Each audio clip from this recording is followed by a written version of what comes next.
നമസ്കാരം. ഞാൻ മൊയ്തീൻ ഷാ വിഷനിലേക്ക് എല്ലാവർക്കും സ്വാഗതം ചെയ്യും. ബഹുമാന്യ കോൺഗ്രസ് നേതാവും മുൻ സ്പീക്കറും മന്ത്രിയൊക്കെ ആയിരുന്ന പി തങ്കച്ചവകൾ മരണപ്പെടും. അദ്ദേഹത്തിൻ്റെ ആത്മാവിന് നിത്യശാന്തി തകർന്നുകൊണ്ട് പാർട്ടിക്ക് വലിയ സംഭാവന നടത്തിയിട്ടില്ല. പുള്ളി വ്യക്തിയായിട്ട് കുറേ സമ്പാദിച്ചതെന്നല്ലാതെ ചെയ്തൊന്നുമല്ല. എന്തെങ്കിലും ആകട്ടെ. അദ്ദേഹത്തെ പോലെ പല കോൺഗ്രസ്സുകാർക്കും ഗോവയിലേക്ക് പിന്നെ റബ്ബർ സ്റ്റേറ്റൊക്കെ ഉണ്ട് എന്നൊക്കെയാണ് പറയുന്നത്. നമ്മുടെ കെ വി തോമസ് മാഷ് ഉൾപ്പെടെയൊക്കെ. തന്നെയല്ല നിഷ കേസിൽ അവസാനം വളരെ നാറിയാണ് അദ്ദേഹം ഈ ലോകം പിടഞ്ഞത്.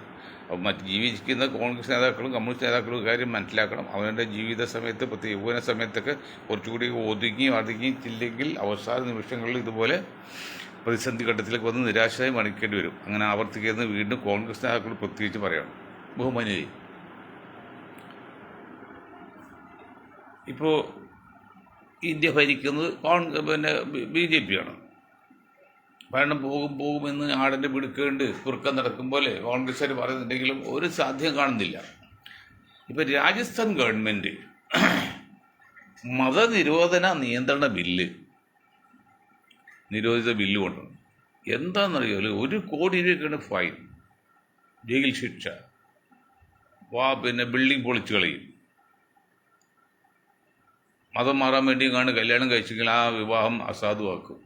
അതിന് ഒരുപടി വിലകൊണ്ട് ഇവിടെ മതനിരോധന ബില്ലോ അല്ലെങ്കിൽ അമിതമായി മതപ്രചരണം പ്രോത്സാഹനങ്ങൾ അത് എതിരാണൊരു നിയമം ഇവിടെ ഇന്ത്യ ഗവൺമെൻറ് നേരത്തെ ഉണ്ടാക്കിയ നിയമമുണ്ട് ഭരണഘടനയിൽ. പിന്നെ ഇപ്പോഴും പുതിയ നിയമമൊക്കെ എന്താ ഉണ്ടാക്കുന്നത്? കമ്മ്യൂണിസ്റ്റുകാർ അല്ലെങ്കിൽ ക്രിസ്ത്യൻ സമുദായമൊക്കെ നിങ്ങൾ മനസ്സിലാക്ക്. നിങ്ങൾ ഇപ്പോഴും യുവമോർച്ചയൊക്കെ ഉണ്ടാക്കി BJPക്ക് സപ്പോർട്ട് ചെയ്ത് നടക്കുന്നല്ലോ ക്രിസ്ത്യൻസ്, സഭ ഉൾപ്പെടെ. കാസർഗോട്ടുമാർക്ക് പിന്നെ ഇസ്രായേലിനെ ഇന്ത്യയെ പോലെ വലിയ രാജ്യത്തെ സപ്പോർട്ട് ആവശ്യമാണ്. അതിനുവേണ്ടി കാസർഗോട്ടന്മാരെയൊക്കെ വളർത്തും. അവരതിനോട് ചെയ്യുക, കുറ്റം പറയാൻ പറ്റില്ല. മറ്റ് സഭാ നേതൃത്വം നോക്ക്, എന്താണ് നിയമം? 1 കോടി രൂപ ഫൈൻ, പിന്നെ ഒരുപാട് ശിക്ഷ വിധികൾ. ബുദ്ധിയുള്ള ക്രിസ്ത്യൻ സമുദായം നിങ്ങൾ മനസ്സിലാക്കുക, നിങ്ങളുടെ അവസ്ഥ ഇന്ത്യയിൽ എന്താണ് ഇപ്പോൾ നടന്നുകൊണ്ടിരിക്കുന്നത്, ഇനി വരാൻ പോകുന്നു. എന്നിട്ടും ചില സ്വാർത്ഥ താല്പര്യത്തിന് വേണ്ടി നിങ്ങൾ BJPയുടെ പുറകെ സപ്പോർട്ട് ചെയ്ത് പോകല്ലേ. ഇപ്പോൾ ഇരിങ്ങാലക്കുടയിൽ നമ്മുടെ മുൻ ഗവർണർ ശ്രീരംപിള്ളിയെ മത്സരിപ്പിക്കാനും അതിന് ക്രിസ്തീയ സഭയുടെ എല്ലാ ഒത്താശയും കിട്ടിയിട്ടാണ് പുറത്ത് രഹസ്യമായിട്ട് കേൾക്കുന്നത്. ഇടയ്ക്ക് BJP പുറത്താക്കുന്നൊക്കെ പറഞ്ഞു. ഇതൊക്കെ അപ്പൻ്റെ തമാശയല്ലേ, തന്ത്രമല്ലേ, ചതിവിൽ കൂടിയല്ലേ ഭരണം പിടിച്ചാക്കുന്നത്. പക്ഷെ അതിനെതിരെ പ്രവർത്തിക്കുന്ന ഇന്ത്യ മുന്നണി അതിനൊക്കെ വലിയ മണ്ടത്തരം അല്ലെങ്കിൽ തെറ്റ കാണിക്കുന്നത്. ബീഹാർ ഇലക്ഷനിൽ കഴിഞ്ഞ പ്രാവശ്യത്തോ 100 സീറ്റ് ആവശ്യപ്പെട്ട് 74 മറ്റു ജയിച്ചോളൂ. അങ്ങനെ ആ കാരണം ഭരണം പോയി. ഇത്തവണ 120, 150 ഒക്കെ ചോദിക്കുവാണ്. ഇതൊന്നുമില്ല. രാഹുൽ ഗാന്ധി ഒരു കാര്യം പറഞ്ഞ് ഞങ്ങൾക്ക് 60 സീറ്റ് മതിയെന്ന്. അതൊക്കെ വളരെ നല്ല കാര്യമാണ്. 60 സീറ്റ് കിട്ടിയവർ 40 സീറ്റിലും ജയിക്കാൻ നോക്കണം. ഇന്നലെ ഞാൻ പറഞ്ഞു, എത്ര സീറ്റ് കിട്ടിയെന്നുള്ളതല്ല, നമ്മൾ മത്സരിച്ച സീറ്റിൽ എത്ര നമുക്ക് കിട്ടിയെന്നുള്ള. ഒരു വോട്ടിനെങ്കിലും പാർലമെൻറ്റിൽ അസംബ്ലിയിൽ എത്തണം. അതാണ് വിജയം. പരീക്ഷ കുട്ടി എങ്ങനെ എഴുതിയെന്ന് അറിയില്ല, എങ്ങനെ പഠിച്ചറിയില്ല, അവൻ്റെ മാർക്ക് നോക്കണം. അതാണ് എൻ്റെ വിജയം. അതുപോലെ മത്സരിക്കുന്ന സ്ഥാനത്ത് ജയിച്ചിരിക്കണം. അപ്പോൾ ഇതിന് 60 സീറ്റ് മതിയെന്ന് രാഹുൽ ഗാന്ധി പറഞ്ഞു. രാഹുൽ ഗാന്ധി അനുഭവം കൊണ്ട് അത് മനസ്സിലാക്കിയിട്ടുണ്ടെന്ന് മനസ്സിലാക്കണം. അതൊക്കെ നമുക്ക് സന്തോഷമുണ്ട്. വേറൊരു 2 ആരോപണങ്ങൾ, മോഡി ഗവൺമെൻറ് അമ്മയെ മോശമായിട്ട് കോൺഗ്രസ് നേതാവ് പറഞ്ഞോ അല്ലെങ്കിൽ RJD നേതാവ് പറഞ്ഞോ പറഞ്ഞത്. അങ്ങനെ പറഞ്ഞാൽ 100% തെറ്റാണ്. ഒരാളുടെ അമ്മയെ കുറിച്ച് മോശമായിട്ട് പറയാൻ പാടില്ല. പക്ഷെ അതൊക്കെ കളവാണെന്ന് പറഞ്ഞത്, കൃത്രിമമായിട്ട്. ഇപ്പൊ പുതിയൊരു കാര്യം പറഞ്ഞറിയോ, നമ്മുടെ ഖാർഗെ രാഹുൽ ഗാന്ധി ഇന്ത്യയുടെ ശാപമാണെന്ന് പറഞ്ഞതാണ്. അങ്ങനെ പറഞ്ഞാലും അദ്ദേഹം പറഞ്ഞു. വെറുതെ അങ്ങോട്ട് സ്റ്റണ്ട് ഇറക്കാണ്. ഇല്ലാത്ത കാര്യം കൊണ്ട് പറയാണ്. വത്സര 1000 പ്രാവശ്യം തന്നെ സത്യാവുന്നുള്ള ഒരു പഴഞ്ചൊല്ലുണ്ടല്ലോ, അതുപോലെ തട്ടിപ്പിൽ കൂടിയല്ല ഭരിക്കുന്നത്. അതിന് ക്രിസ്ത്യൻ സമുദായം ആ സപ്പോർട്ട്. ഏതായാലും അതൊക്കെ വേണ്ടുപോലെ ചെയ്യട്ടെ. നമ്മൾ ഇന്നത്തെ വിഷയം അതൊന്നുമല്ല. ഇന്നത്തെ വിഷയം ഗസയിലെ അല്ലെങ്കിൽ ഇസ്രായേലിൻ്റെ ആ നെറികെട്ട എല്ലാ മാന്യം ലംഘിച്ച് നടത്തുന്ന യുദ്ധത്തെക്കുറിച്ചാണ്. ഞങ്ങൾ ഇതൊരു ഫ്ലെക്സ് വെച്ച് 4-5 പോയിന്റ് പറയുന്നുണ്ട്, 7 പോയിന്റ് പറയുന്നുണ്ട്. അതെന്താണ്? ഒന്ന് ഇസ്രായേലിന്റെ എല്ലാ നീതിക്കും എതിരെ നടത്തിയ യുദ്ധത്തിനെ കുറിച്ചുള്ള വിഷയം അതാണ്. മറ്റൊന്ന് അറേബ്യൻ ഗൾഫ് രാജ്യങ്ങൾ വഞ്ചനയിൽ കൂടി അല്ലെങ്കിൽ തട്ടിപ്പിൽ കൂടിയുള്ള അവരുടെ സംരക്ഷണ വലയിൽ നിന്ന് മാറി ഇറാനെ പരിപൂർണമായിട്ടും അംഗീകരിക്കുകയും ഇന്ത്യ ഉൾപ്പെടെയുള്ള കിഴക്കൻ രാജ്യങ്ങളുമായി ശക്തമായി ബന്ധം സ്ഥാപിക്കുകയും വേണമെന്ന് പറഞ്ഞു. പഴയ ഇന്ത്യയിലല്ല, പഴയ ഇന്ത്യ അല്ലേ മറ്റാണ്. ഇന്ത്യയും റഷ്യ, ചൈന എന്തിന് പറയുന്നു? നമ്മുടെ ഉത്തര കൊറിയയിൽ നിന്ന് പ്രസ്താവന ഉണ്ട്, ഞങ്ങൾ ഇറാന്റെ ആജ്ഞ കാത്തിരിക്കുകയാണ് യുദ്ധത്തിന് ഇറങ്ങാൻ. എന്തുവാകട്ടെ, അദ്ദേഹം അങ്ങനെ പറയുന്നുണ്ടല്ലോ. ചെറിയ രാജ്യം ഇന്നലെ പറഞ്ഞ് 2.6 കോടി, അതായത് 265 ലക്ഷം ആകുള്ളൂ. മുസ്ലിങ്ങൾ ലോകവ്യാപനം 200 കോടിയോളം വരും, 200 രാഷ്ട്രങ്ങളുണ്ട്. എന്നിട്ട് ഈ പീർ രാഷ്ട്രത്തെ എതിർക്കാൻ പറ്റുന്നുണ്ടോ? ഇസ്രായേലിന് 1 കോടി താഴെയുള്ളൂ. എന്ത് കാരണം? അമേരിക്കയുടെ സൃഷ്ടിയാണ് ഇസ്രായേൽ, ബ്രിട്ടന്റെ സൃഷ്ടിയാണ് ഇസ്രായേൽ, ഫ്രാൻസ് സൃഷ്ടിയാണ് ഇസ്രായേൽ. അപ്പോൾ ആ ഇസ്രായേലിന്റെ ശക്തിയാണ് അമേരിക്ക ശക്തിയാണ്. അമേരിക്ക ലോകത്തിന് 79 രാഷ്ട്രങ്ങളിൽ അവരുടെ സന്നാഹങ്ങളും ക്യാമ്പുണ്ട്. അതിൽ മിക്കാറും ഗൾഫ് രാജ്യങ്ങളിലും അറബി നാടുകളിലും ഉണ്ട്. സൗദി അറേബ്യയൊക്കെ ഈ പറഞ്ഞ ഖത്തർ എന്ന് കണ്ടതില്ല, എന്താ ദോഹയിൽ 10,000-13,000 പട്ടാൾക്കാർ തിന്നും കുടിച്ചും വ്യഭിചരിച്ചും നടക്കാണ്, യാതൊരു പണിയില്ലാതെ. സർവ്വ ചെലവും കൊട്ടായത്തിൽ നിന്നാണ്. അവർ ഏരിയയിലേക്ക് അവർക്ക് പോകാനും പറ്റില്ല. അത് സംരക്ഷണം കൊടുക്കാൻ എന്നിട്ട് എവിടെയൊക്കെ സംരക്ഷണം കൊടുത്തത്. അപ്പോൾ അറബികൾ ഒരു കാര്യം മനസ്സിലാക്കണം, നിങ്ങൾ ഇതുപോലെയുള്ളത് സംരക്ഷണ വലയത്തിൽ മാറിയിട്ട് ഇന്ത്യ ഉൾപ്പെടെയുള്ള കിഴക്കൻ രാജ്യങ്ങൾ, പൂർവേഷ്യൻ രാജ്യങ്ങൾ അല്ലെങ്കിൽ കിഴക്കൻ ഏഷ്യൻ രാജ്യങ്ങളായിട്ട് സഖ്യമുണ്ടാക്കി നിൽക്കണം. എത്രയും പെട്ടെന്ന് അമേരിക്കയുടെ ആ സഹകരണം അല്ലെങ്കിൽ തയ്യാറെടുപ്പും സംരക്ഷണം മാറ്റണം. അത് നിങ്ങളുടെ നാട്ടിൽ നിൽക്കുന്നത്തെ കാലം നിങ്ങൾക്ക് ഇസ്രായേൽ എതിർക്കാൻ പറ്റില്ല. അതാണ് ഞെളിവിലുള്ളത്. അത് സൗദി ആണെങ്കിലും മറ്റാരുടെങ്കിലും. ഞാൻ ഒരു കാര്യം ചോദിക്കട്ടെ, നിങ്ങൾക്ക് ബുദ്ധിയുണ്ടല്ലോ. നമ്മുടെ വീട്ടിൽ കോടീശ്വര വീട്, പ്രായമുള്ള അച്ഛനും അമ്മയും വയസ്സുമായി, പിന്നെ ആരോഗ്യം കുറവാണ്. അവരെ സംരക്ഷിക്കാൻ വേണ്ടിയാണ് തന്നെക്കാൾ ശക്തിയുള്ള രണ്ടിരട്ടി ശക്തിയുള്ള ഒരാളെ സെക്യൂരിറ്റി വയ്ക്കുന്നത് ഔട്ട് ഹൗസിൽ. ശരിയാണ്. പക്ഷേ മറ്റുള്ള എതിർക്കാൻ ഈ സെക്യൂരിറ്റി ഒരു സുപ്രഭാതത്തിൽ അവർ ഞങ്ങൾക്ക് നേരെ തിരിഞ്ഞാൽ ഞങ്ങൾ എന്ത് ചെയ്യുന്നൊരു എന്നുള്ള ഒരു വലിയ പണക്കാരൻ ചോദിച്ചു. ശരിയല്ലേ? അതൊരു സംഭവം. മറ്റൊന്ന്, ഈ പോലീസ് അസോസിയേഷൻ വന്നപ്പോൾ SI പറഞ്ഞ് എന്നേക്കാൾ ശക്തരായ കള്ളനെ പിടിക്കാൻ വേണ്ടി ഞാൻ നിൽക്കുമ്പോൾ അവനായിട്ട് ഞാൻ മല്ലിടുമ്പോൾ നിങ്ങൾ പോലീസുകാർ 2 പേരുള്ളത് തിരിഞ്ഞു നിന്നാൽ ഞാൻ തല്ലുകൊള്ളൂല്ലേ? അപ്പോൾ അങ്ങനെയാണ് ഈ അമേരിക്കയുടെ ഈ സംരക്ഷണം വെറും തട്ടിപ്പാണ്. നിങ്ങളുടെ എല്ലാം കുഴിയിലിറക്കിയിരിക്കുകയാണ്. ഇനി ഞാൻ ചോദിക്കട്ടെ, നിങ്ങൾ അവർക്കെതിരെ ഒരു വിരലനക്കാൻ പറ്റുമോ? അങ്ങനെ വിരലനക്കി അവൻ തിരിച്ചു വന്നാൽ ഈ സെക്യൂരിറ്റി കാര്യം പറയുമ്പോൾ എന്തെങ്കിലും തിരിച്ചാൽ നിങ്ങൾക്ക് എന്ത് ചെയ്യാൻ പറ്റും? വലിയ ചോദ്യത്തിനാണ്. ഇസ്രായേൽ സൃഷ്ടി അമേരിക്കയാണ്, ബ്രിട്ടൻ്റെ ആണെന്ന് നിങ്ങൾക്കറിയാം. അപ്പോൾ ആ ഇസ്രായേൽ അവിടെ നിർത്തിക്കൊണ്ട് അവരുടെ സംരക്ഷണം ഏൽക്കാൻ നിങ്ങൾ അമേരിക്കയെ ഏൽപ്പിച്ചപ്പോൾ നിങ്ങളെക്കാൾ വിഡ്ഢികൾ ലോകത്ത് വരെ ഉണ്ടോ? നമ്മൾ 1425 കൊല്ലക്കാലം സൗദി അറേബ്യയിൽ കാട്ടറബിയായിട്ട് ഇരുന്നിട്ട് എന്തുണ്ടായിടോ? 2ാം ലോകമഹായുദ്ധത്തിന് ശേഷമാണ് അവിടെ എന്തെങ്കിലും മാറ്റം വന്നത്. അതൊരു ഈ അറബികൾ എന്തായത്? അതാണ് നിങ്ങൾ കാട്ടറബി എന്ന് പറഞ്ഞത്. ഇപ്പോൾ നിങ്ങൾ കാണിച്ച മണ്ടത്തല്ലേ? നിങ്ങൾ എന്ത് രീതിയിലാണ് ഈ അമേരിക്കയെ സംരക്ഷണം ഏൽപ്പിച്ചത്? ഇത്രയും വലിയ ആപത്ത് വരണ്ടോ? ഒരു കാര്യം പറയാം, ഇന്ത്യ ഉൾപ്പെടെയുള്ള കിഴക്കൻ രാജ്യങ്ങൾ, റഷ്യയും പിന്നെ ചൈനയും ഉത്തര കൊറിയയും, ഇന്ത്യ ഈ 4 രാജ്യങ്ങൾ ഒരിക്കലും നിങ്ങൾ വഞ്ചിക്കില്ല. ഇന്ത്യ ആരും വഞ്ചിച്ച ചരിത്രമില്ല. അതുപോലെ മറ്റു രാജ്യങ്ങൾ ഏതാണ്ട് അങ്ങനെയാണ്. പക്ഷെ അമേരിക്കയിലെ വഞ്ചിക്കാണ്. അവർ പണിതന്റെ വഞ്ചനയാണ് വഞ്ചകൻ എന്ന് പറഞ്ഞത്. എല്ലാ രാഷ്ട്രങ്ങളും ആവശ്യമുള്ള പ്രശ്നം ഉണ്ടാക്കിയിട്ട് ഇപ്പം നേപ്പാളിൽ, പിന്നെ ബംഗ്ലാദേശിൽ, ഇപ്പം ഇറാൻ, ഇറാഖ്, സിറിയ, ലബനോൺ, ഇവിടെയൊക്കെ അവരിൽ കുഴപ്പമുണ്ടാക്കിയത് അവർ തന്നെ. അപ്പോൾ 11 ഇരട്ട ഗോപുര ആക്രമണം അമേരിക്ക ഇസ്രായേലിന് ചെയ്തില്ലേ? മറ്റേ നമ്മുടെ അഡ്വക്കേറ്റ് ശങ്കർ വക്കീൽ സമ്മതിക്കില്ല, അയാൾ അത് സംഘപരിവാരായി പോയി, പിന്നെ സമ്മതിക്കണത്. ഇവിടെ നിങ്ങൾ മനസ്സിലാക്കേണ്ട കാര്യമുണ്ട്. ഇന്ത്യ ഉൾപ്പെടെയുള്ള കിഴക്കൻ രാജ്യങ്ങളെ സംരക്ഷണം ഏൽപ്പിക്കണമെന്ന് മൊയ്തീൻ ഷായുടെ ഗ്രൂപ്പ് പറഞ്ഞു. വെറുതെയല്ല. എങ്കിൽ മാത്രമേ ഇന്ത്യയും ഇസ്രായേലും തമ്മിൽ ഒരു അകൽച്ച വരുള്ളൂ. അല്ലാത്തതരം ഇന്ത്യയെ പോലും ഒരു രാജ്യത്തിൻ്റെ സപ്പോർട്ട് ഇസ്രായേലിന് മസ്റ്റാണ്, ആവശ്യമാണ്. അത് ഇസ്രായേൽ കാസ എന്ന രഹസ്യ വർഗീയ സംഘം ഉണ്ടാക്കിയിട്ട് പണം മുടക്കി ഇന്ത്യയെ കൂടെ നിർത്താൻ നോക്കാണ്. അത് അവർ നോക്കും. ഞാൻ അവർ കുറ്റം പറയില്ല, കാരണം കള്ള കക്കാൻ പോയത് വിജയിക്കണം, തെറ്റൊച്ചിരി വേറെ ഇടും. അതുപോലെ ഇസ്രായേലിൽ അവർ നിലനിൽപ്പിടെ ഒരു പല തത്വം കാണിക്കും, അത് നമ്മൾ കുറ്റം പറയുന്നില്ല. ഇപ്പോൾ RSS സംഘപരിവാർ കൈ നടത്താൻ ഒരു പള്ളി കാണിക്കും, അവരുടെ ലക്ഷ്യമല്ലേ. അതിന് മറുതന്ത്രത്തിൽ കൂടി ചെയ്തോളാം, അത് എതിർ പറഞ്ഞാൽ അസൂയപ്പെട്ട് കാര്യമില്ല.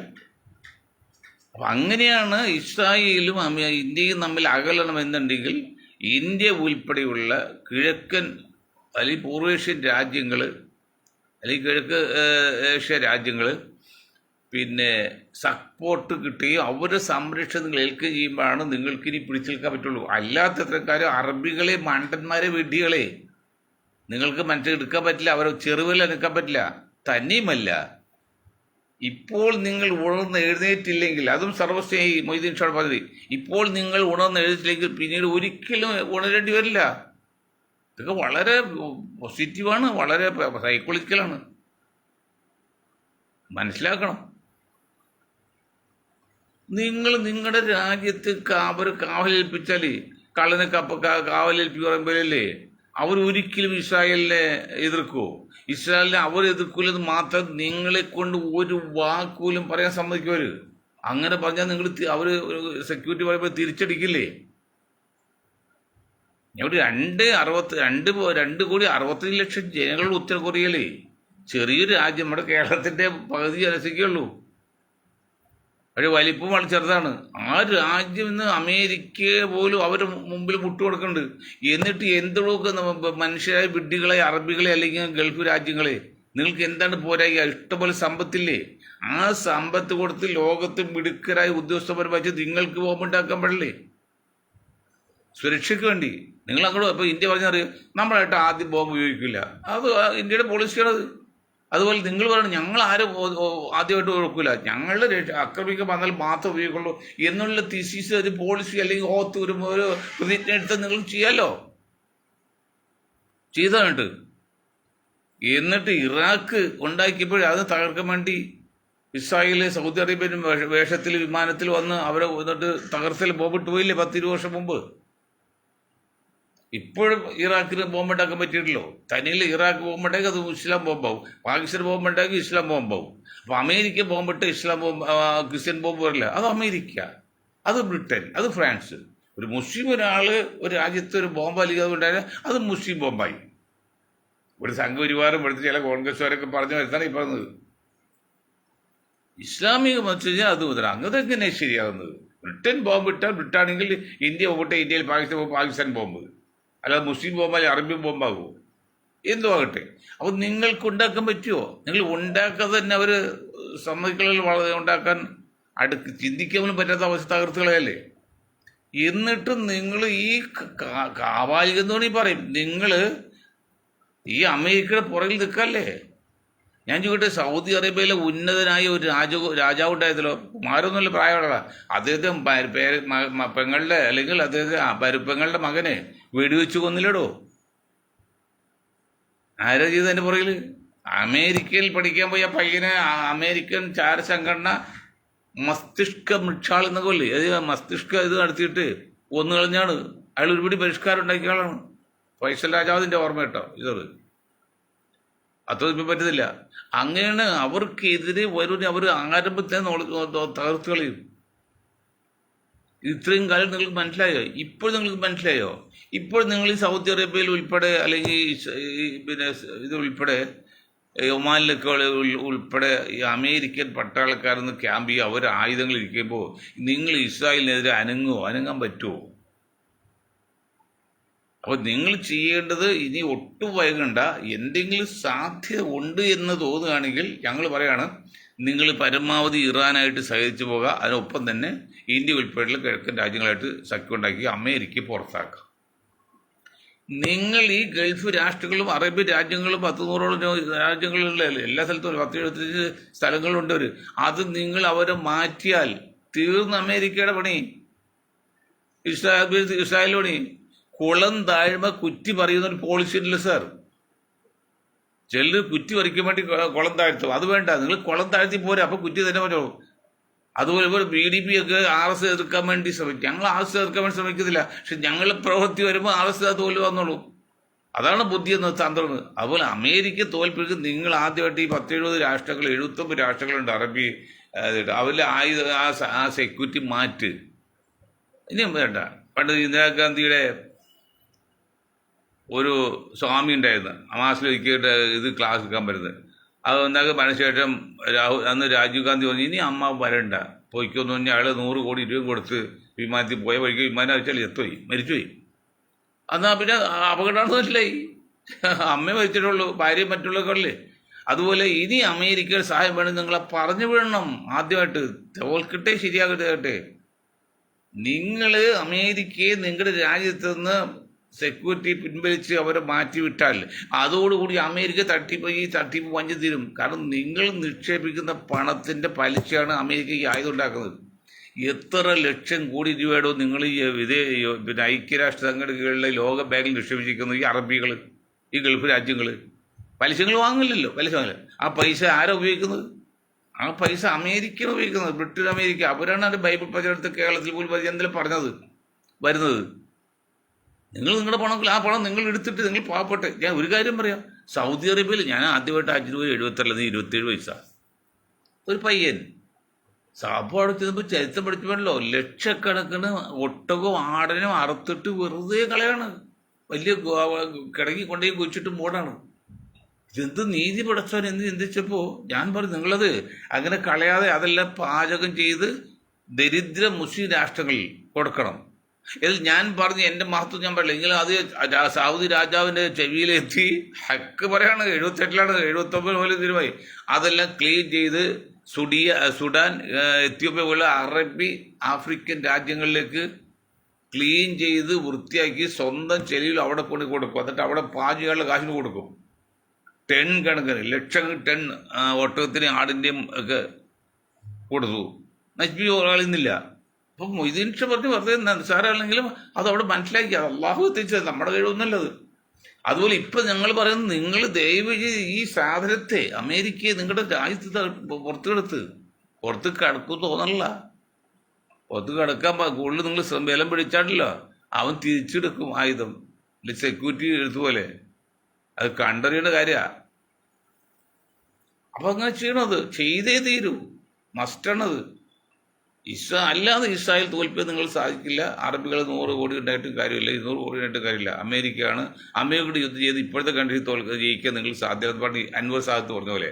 പക്ഷെ നിങ്ങളുടെ ഈ 79 രാജ്യങ്ങളിലും അമേരിക്ക തിന്ന് കൊഴുത്ത് പെണ്ണും പിടിച്ച് നടക്കുന്നിടത്ത് അത് ഇനി അപ്പം വേണ്ട, ഞങ്ങൾ നോക്കിക്കോളാം എന്ന് പറഞ്ഞാൽ അവർ പറഞ്ഞുകൊള്ളാം. നിങ്ങൾക്ക് എന്ന് ഗഡ്സ് വരുന്നോ അന്നാണ് നിങ്ങൾക്ക് വിജയത്തെക്കുറിച്ച് ചിന്തിക്കാൻ പറ്റുള്ളൂ, ഇസ്രായേലിനെ തോൽപ്പിക്കാൻ പറ്റുള്ളൂ. അതില്ലെങ്കിൽ ഒരു ഇറാൻ മാത്രം വിചാരിച്ചാൽ, ഇറാൻ വിചാരിച്ച അവസാനം അമേരിക്ക വരും. അമേരിക്ക മുമ്പിൽ ഇറാൻ പിടിച്ചു നിൽക്കാൻ പറ്റുമോ? കുറേ പേര് കൊല്ലാൻ പറ്റും, ഇസ്രായേൽ നാശം ഉണ്ടാക്കാം. അതിന് പകരം ജയിച്ചെടുക്കണമെങ്കിൽ അപ്പോഴേക്ക് വേറെ ഇതെല്ലാം ചെയ്യും. അതുകൊണ്ട് അറബി നാടുകളോടും ഗൾഫ് രാജ്യങ്ങളോടും പ്രത്യേകിച്ച് മുസ്ലിം രാജ്യങ്ങളോടും രാജാക്കന്മാരോടൊക്കെ ഞങ്ങൾക്ക് പറയാനുള്ളത്, നിങ്ങൾ എത്രയും വേഗം അമേരിക്കയുടെ സംരക്ഷണ ചുമതല ആ തട്ടിപ്പിൽ കൂടിയുള്ള അവർ വലയിൽ നിന്ന് നിങ്ങൾ സ്വതന്ത്രമാകണം. അപ്പോൾ സ്വതന്ത്രമാകുമ്പോൾ നിങ്ങൾക്ക് സപ്പോർട്ട് വളരെ ദിവസം കൊണ്ടൊന്നും ലോകം കീഴ്പ്പെടുത്താൻ പറ്റില്ല. അപ്പോൾ അതിനാണ് പറഞ്ഞ് ഇന്ത്യ ഉൾപ്പെടെ നിങ്ങൾ ഈ കിഴക്കേഷ്യൻ രാജ്യങ്ങളിൽ സപ്പോർട്ട് വേണം. തന്നെയുമല്ല, ഇന്ത്യയുടെ പാരമ്പര്യം, നിങ്ങൾ ഒരു ഭാരതം എന്ന് പറയും, ഇന്ത്യയിൽ ഭാരതം എന്ന് അറിയപ്പെടുന്ന പേര് തന്നെയാണല്ലോ ഭാരത രാജ്യം. അത് അവർ ആ ലോകത്ത് ആരും ഒരു രാജ്യത്തെ പറ്റിക്ക് വഞ്ചി ചെയ്തിട്ടില്ല. നിങ്ങൾ കുറ്റം വന്ന RSS ആണെങ്കിൽ പോലും അങ്ങനെ ഒരു ചാൻസ് കിട്ടിയാൽ അവരുടെ ഒരു കാല് പോരോ വഞ്ചിക്ക് ചെയ്യില്ല. പക്ഷെ അമേരിക്ക അല്ല, വഞ്ചിക്ക് കരുതി കുട്ടി വഞ്ചിക്കല്ലേ, പറ്റിക്കല്ലേ. വഞ്ചനയേക്കാൾ വല്ലാതെ പറ്റിപ്പോന്നത്. അതങ്ങനെ ചെയ്യണം. മറ്റൊരു കാര്യം നമ്മൾ പറഞ്ഞത്,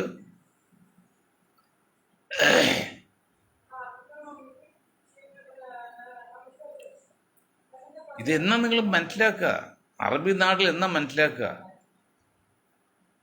സൗദി അറേബ്യക്ക് ലോകത്തിലെ കിടപ്പ്, ലോകം എവിടെ എത്തി, ഏത് ഘട്ടത്തിലാണ്?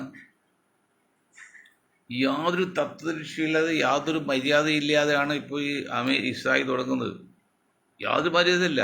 അതായത് മധ്യസ്ഥനെ വിളിച്ചിട്ട്, മാധ്യസ്ഥ സംഭാഷണത്തിൽ വിളിച്ചിട്ട് അവനെ ബോംബിട്ട് കൊല്ല എന്ന് പറഞ്ഞാൽ അതിനേക്ക് വലിയ വഞ്ചനയും തെമ്മാടത്തിൽ വരേണ്ടോ? അത് ചെയ്ത രാജ്യമല്ല ഇസ്രായേൽ. അത് ചെയ്യാൻ മൗനാനുവാദം കൊടുത്ത രാജ്യമല്ല അമേരിക്ക. അപ്പോൾ അമേരിക്കയും ഇസ്രായേൽ നമ്മൾ എങ്ങനെ സപ്പോർട്ട് ചെയ്യും? സപ്പോർട്ട് ചെയ്യാൻ പറ്റുമോ? അത്ര സങ്കീർണമാണ് ഈ ഗൾഫ് പ്രശ്നം. കാരണം ഗസക്ക് വേണ്ടി ശ്രമിക്കുന്നവരെ കുറിച്ച് രാജ്യദ്രോഹികളാണ് എന്നൊക്കെ പറയുന്ന ചില കുബുദ്ധികളോട് പറയാണ്. ഈ ഒക്ടോബർ 7 ഹമാസ് ഇസ്രായേലിൽ കയറി നാശം ഉണ്ടാക്കിയത് 100% തെറ്റിട്ട് യാതൊരു സംശയക്കാത്തില്ല. പക്ഷെ അവർ ഏത് സാഹചര്യത്തിൽ ചെയ്തു? കാരണം സൗദി അറേബ്യ പോലും ഇസ്രായേലിന് വൻ കരാർ ഒപ്പുവെച്ച് അവരുടെ ധാരണത്താണ്. അങ്ങനെ പലസ്തീൻ വിഷയം മറവിയിലായി. അതേപോലെ കുഞ്ഞിന് കരയുമ്പോൾ കുഞ്ഞ് കരയും. എന്താണ് കരച്ചിൽ? അവിടെ കുഞ്ഞിന് ആയുധമാണ്, അമ്മ വിലകൊടുക്കാൻ വേണ്ടിയാണ്. അതുപോലെ അപ്പോൾ അവർ ഇത് ചെയ്തു. പക്ഷെ അപ്പോഴും ഞങ്ങൾ പറയുന്നു, അങ്ങനെ പോയെങ്കിൽ ഒരു ഈച്ച അല്ലെങ്കിൽ ഒരു മൂട്ട വന്നാൽ പോലും കണ്ടുപിടിക്കാൻ സംവിധാനം ഇസ്രായേലിലേക്ക്. ഇവർ ഈ പാട്ടയായിട്ട് എങ്ങനെ കയറി? അവരുടെ ഓപ്പൺ സ്പേസ് കമ്മ്യൂണിക്കേഷൻ ഏതൊക്കെ കരണ്ടിൽ ഓഫ് ചെയ്തിട്ട് തുറന്നിട്ടേക്കായിരുന്നു, റഡാർ സമുദ്രമൊക്കെ ഓഫ് ചെയ്തിട്ടേക്കായിരുന്നു. അല്ലെങ്കിൽ 10-50 കിലോമീറ്റർ അകത്ത് കയറി ഇത് ചെയ്യുമോ? അപ്പോൾ നിങ്ങൾ കൊന്നോ എന്ന് പറഞ്ഞിട്ട് അങ്ങോട്ടാണ്. അതിൻ്റെ അർത്ഥം എന്താണ്? ഈ പുലി പതുങ്ങുന്നത് ആഴത്തിൽ ചാടാൻ വേണ്ടി പറയുമ്പോഴേ അത് അവർ പതുങ്ങി ചെയ്ത് അനുവാദം കൊടുത്തറിയോ? അവർക്ക് കയറാൻ വേണ്ടിയാ. അമേരിക്കക്ക് ഇറാനിലും അല്ലെങ്കിൽ ഇറാഖിലും ലിബിയയിലും കയറാൻ വേണ്ടിയാണ് ആ ഇരട്ട ഗോപുരം കല്ലിച്ചത്. അതുപോലെ ചില സംഭവങ്ങൾ ഇന്ത്യയിൽ നടത്തിയിട്ട് അത് ഞാൻ പറഞ്ഞല്ലോ, നമ്മുടെ മാതൃരാജ്യത്തിൽ പറയാൻ പാടില്ല. പക്ഷെ ഒരു കാര്യം മനസ്സിലാക്കുക, അറബികളെ നിങ്ങൾക്ക് ഈ ഇസ്രായേൽ അമേരിക്കയോടുള്ള ഈ സ്നേഹം നിർത്തി എത്രയും പെട്ടെന്ന് പുറത്തു വിടണമെന്ന് പറഞ്ഞുകൊണ്ട്, അത് മാത്രമാണ് ഇത് മാർഗമുള്ളൂ എന്ന് പറഞ്ഞുകൊണ്ട് ഞാൻ എൻ്റെ വാക്കുകൾ നിർത്താണ്. നിങ്ങൾക്ക് ഒരായി നന്ദി. ജയ് ഹിന്ദ്.